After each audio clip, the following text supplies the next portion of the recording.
Hello friends, welcome to defence matrix. तो कुछ ही दिनों पहले हमने डिस्कस किया था कि कैसे रॉयल नेवी जो है ये परेशानी फेस कर रही है और दो बड़े एम्बैरेसिंग इंसिडेंट्स जो हैं कुछ ही दिनों पहले हुए हैं, जिसमें से पहला ये था कि इनका जो एयरक्राफ्ट कैरियर है HMS प्रिंस ऑफ वेल्स, ये ब्रेकडाउन हो गया था और समय पर नेटो की मेजर एक्सरसाइज को ज्वाइन नहीं कर पाया था। अगेन ये वहाँ पर पहले से ही ब्रेकडाउन हुए HMS क्वीन एलिजाबेथ को रिप्लेस करने के लिए जाने वाला था। फिर उसके बाद हमने डिस्कस किया कि कैसे जो ट्राइडेंट न्यूक्लियर मिसाइल का टेस्ट था ये भी फेल हो गया था और ये लगातार दूसरा फेल्ड टेस्ट था।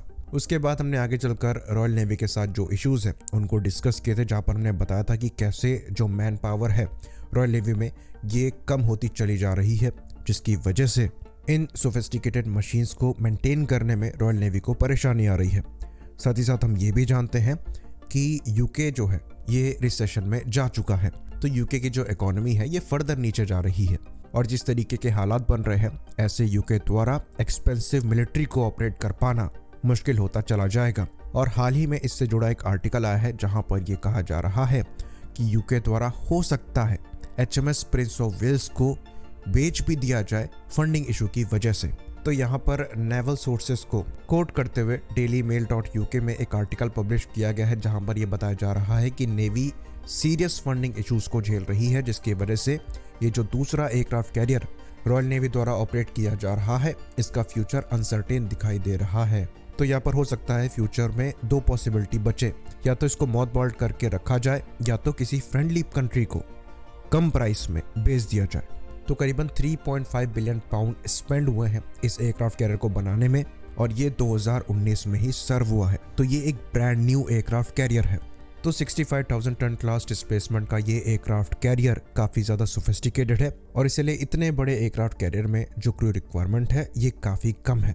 तो ये एयरक्राफ्ट कैरियर एक बार में टोटल 65 एयरक्राफ्ट को कैरी कर सकता है, जिसमें 36 तक फाइटर प्लेटफॉर्म्स हो सकते हैं जो कि F-35 है और बाकी हेलीकॉप्टर्स हो सकते हैं।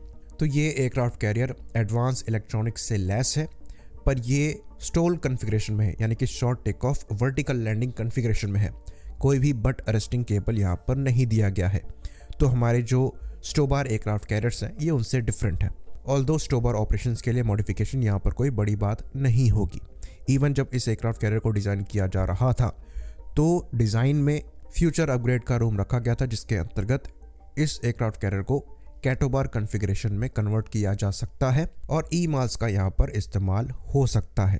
तो जैसा कि हमने डिस्कस किया ये काफ़ी सोफिस्टिकेटेड एयरक्राफ्ट कैरियर है, क्रू रिक्वायरमेंट यहाँ पर कम है और ये ऑल इलेक्ट्रिक ड्राइव को यूज़ करते हैं। तो इसको बनाने में अच्छा खासा पैसा स्पेंड हुआ है और ये अंडर परफॉर्मिंग एयरक्राफ्ट कैरियर रहे हैं, क्योंकि इन एयरक्राफ्ट कैरियर्स को बनाने के लिए यूके ने अपनी कैपेसिटी से ज़्यादा इस पर स्पेंड किया है, जिसकी वजह से जो उसका एक्चुअल पोटेंशियल है ये उस पर ऑपरेट नहीं हो पा रहा है, क्योंकि उस पोटेंशियल को रीच करने के लिए जितना पैसा और लगेगा ये यूके द्वारा स्पेंड नहीं किया जा पा रहा है। तो इस टॉपिक को हम इसलिए डिस्कस कर रहे हैं क्योंकि इंडिया की भी रिक्वायरमेंट है सिमिलर क्लास में एक एयरक्राफ्ट कैरियर को डेवलप करने की, जो कि सिमिलर क्लास में आने वाला होगा। और शुरुआत में INS विशाल के नाम से 65,000 टन क्लास कैटेगरी के एयरक्राफ्ट कैरियर को ही देखा जा रहा था। तो अगर फ्यूचर में ये एयरक्राफ्ट कैरियर यूके द्वारा बेचा जाता है और सही प्राइस में बेचा जाता है तो हम इसको मॉडिफाई करके अपने फ्यूचर एयरक्राफ्ट कैरियर के तौर पर इस्तेमाल कर सकते हैं। ये हमारे लिए एक अच्छा खासा बार्गेन होगा और सबसे बड़ी बात ये हमारे लिए टाइम सेविंग का काम करेगा। तो न्यूक्लियर एयरक्राफ्ट कैरियर को हम फ्यूचर में देख भी नहीं रहे हैं, ये एयरक्राफ्ट कैरियर है भी नहीं। ई-माल्स पे डेफिनेटली हम काम कर रहे हैं जिसको यहाँ पर इम्प्लीमेंट किया जा सकता है। तो जब बात एयरक्राफ्ट कैरियर को ऑपरेट करने की आती है तो बहुत कम ही कंट्रीज हैं जो कि इनको ऑपरेट करती हैं। तो अगर फ्यूचर में यूके द्वारा इनको बेचा जाएगा तो उनके पास ज़्यादा ऑप्शन होंगे नहीं।